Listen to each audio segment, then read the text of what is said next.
Hello friends, welcome. My name is Kamalveer. आज हम आपका paper approaches to literary criticism part 2 इसका यूनिट नंबर 5 डिस्कस करेंगे। यूनिट नंबर 5 में टॉपिक है आपका द प्ले ऑफ मीनिंग्स।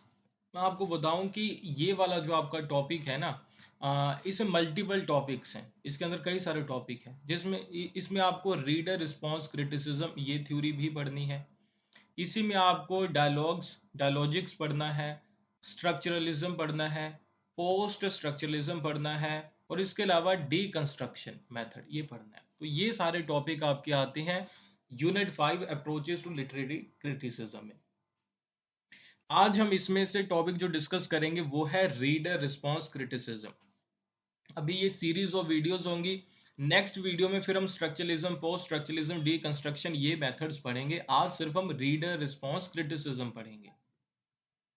तो reader response criticism, reader response criticism focusing on the audiences और readers experience of any literary work. तो ये जो थ्योरी है क्रिटिसिज्म की, बेसिकली ये इस चीज को स्टडी करती है कि एक रीडर का क्या एक्सपीरियंस था किसी भी बुक को पढ़ने के बाद, या ऑडियंस का क्या एक्सपीरियंस था कोई प्ले देखने के बाद।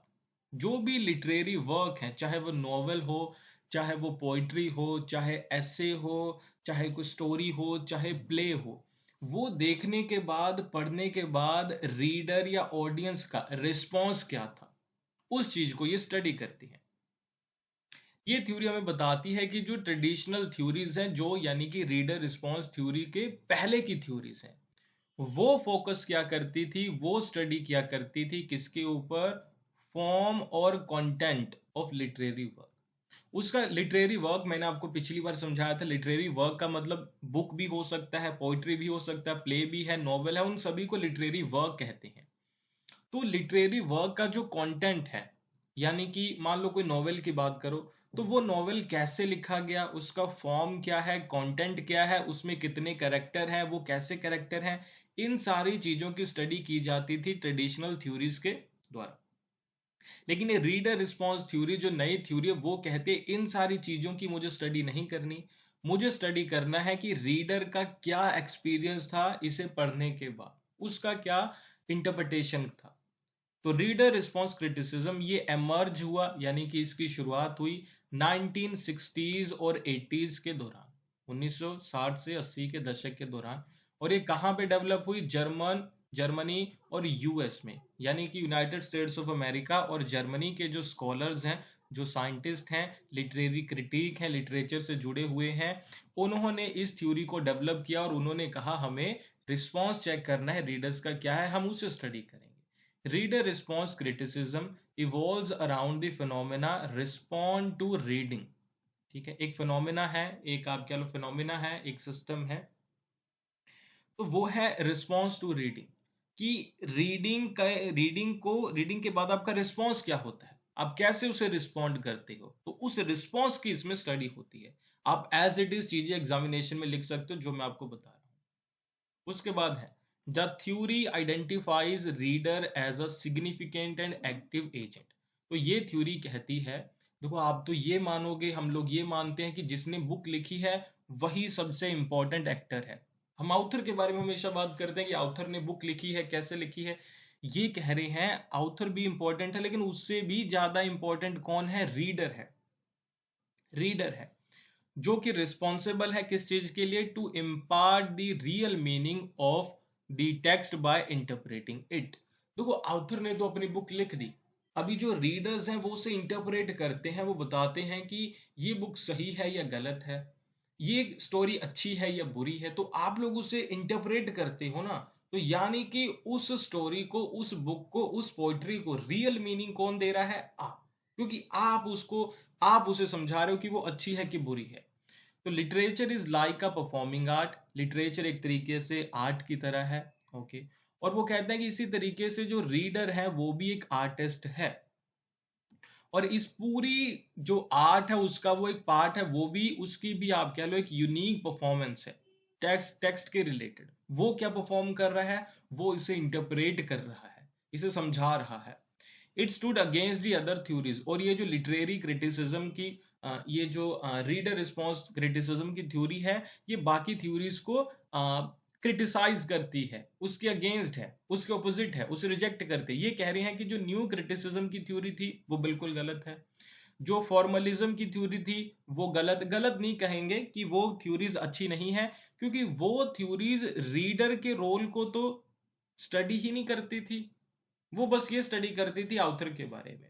जो न्यू क्रिटिसिज्म था जिसे इन्होंने रिजेक्ट किया, वो सिर्फ स्ट्रक्चर, फॉर्म एंड कंटेंट को ही स्टडी करता था, रीडर के बारे में कोई बात ही नहीं था करता।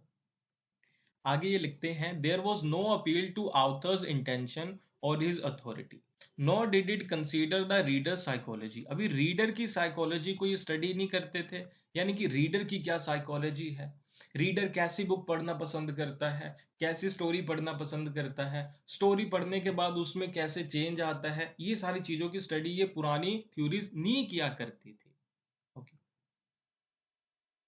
अभी रीडर रिस्पॉन्स थ्योरी और क्या कहती है, इसे हम कनेक्ट कर सकते हैं विद पोस्ट स्ट्रक्चरलिज्म। तो ये आपने याद रखना है कि रीडर रिस्पॉन्स थ्योरी किस आइडियोलॉजी से एसोसिएटेड है, तो पोस्ट स्ट्रक्चरलिज्म। ये आपने जरूर लिखना है एग्जामिनेशन में, क्योंकि एम्फेसाइज करती है, एम्फेसिस देती है किस, यानी कि जोर देती है किस चीज के ऊपर, रोल ऑफ द रीडर, कि रीडर का रोल क्या है। अनलाइक टेक्स्ट बेस्ड अप्रोचेस जो पहले की थी न्यू क्रिटिसिज्म जैसी, ओके, जो आप कह लो कि सिर्फ वर्क को ही, बुक को ही एग्जामिन किया करती थी, रीडर रिस्पॉन्स थ्योरी कहती है कि टेक्स्ट हैज नो मीनिंग, कि बुक का कोई मीनिंग नहीं है बिफोर अ रीडर एक्सपीरियंस और रीड्स इट। सोच के देखो, किसी ने बहुत अच्छी बुक लिखी है लेकिन किसी ने उसे पढ़ा ही नहीं, तो उस बुक का क्या मतलब। किसी ने बहुत अच्छी पोइट्री लिखी है, किसी को उसने पढ़ा ही नहीं, तो क्या मतलब। किसी ने बहुत अच्छी मूवी बनाई है लेकिन किसी ने वो मूवी देखी ही नहीं, तो मूवी वो अच्छी है कि बुरी है ये कैसे पता चलेगा, पता ही नहीं चलेगा, वो मूवी का कोई मीनिंग ही नहीं है जब तक उसे किसी ने देखा नहीं।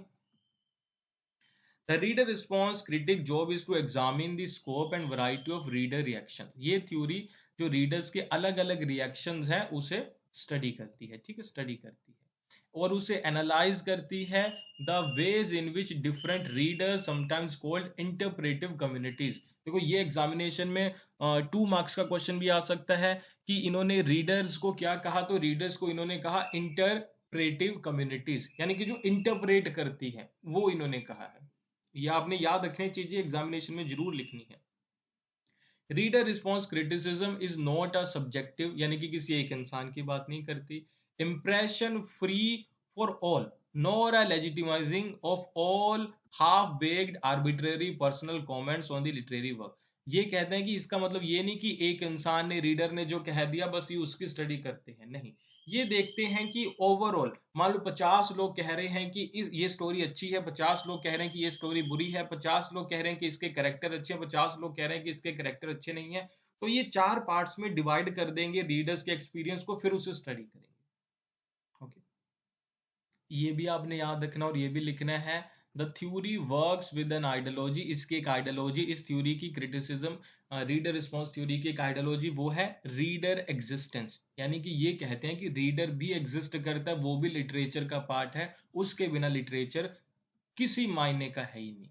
और ये स्टडी करते हैं the theme and purpose of the text. कौन, रीडर हमें बताता है कि थीम और पर्पस क्या है टेक्स्ट का। ये एक्सप्लेन करता है व्हाई और why not you like the text. ये थ्योरी हमें बताती है कि लोग किसी टेक्स्ट को, किसी बुक को पसंद करते हैं या करते क्यों नहीं है।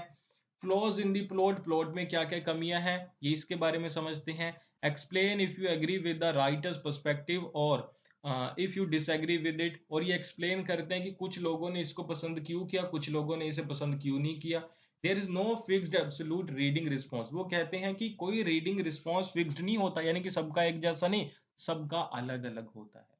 सो ये मैंने आपको बताया रीडर रिस्पॉन्स थ्योरी के बारे में। नेक्स्ट वीडियो में मैं आपको स्ट्रक्चरलिज्म, डायलॉजिक्स, पोस्ट स्ट्रक्चरलिज्म, डीकंस्ट्रक्शन, इन चीजों के बारे में बताऊंगा। ओके, तो ये थी आज की वीडियो। अच्छी लगी हो लाइक करना, चैनल पे नए हैं तो सब्सक्राइब करना। Thank you for watching, bye bye.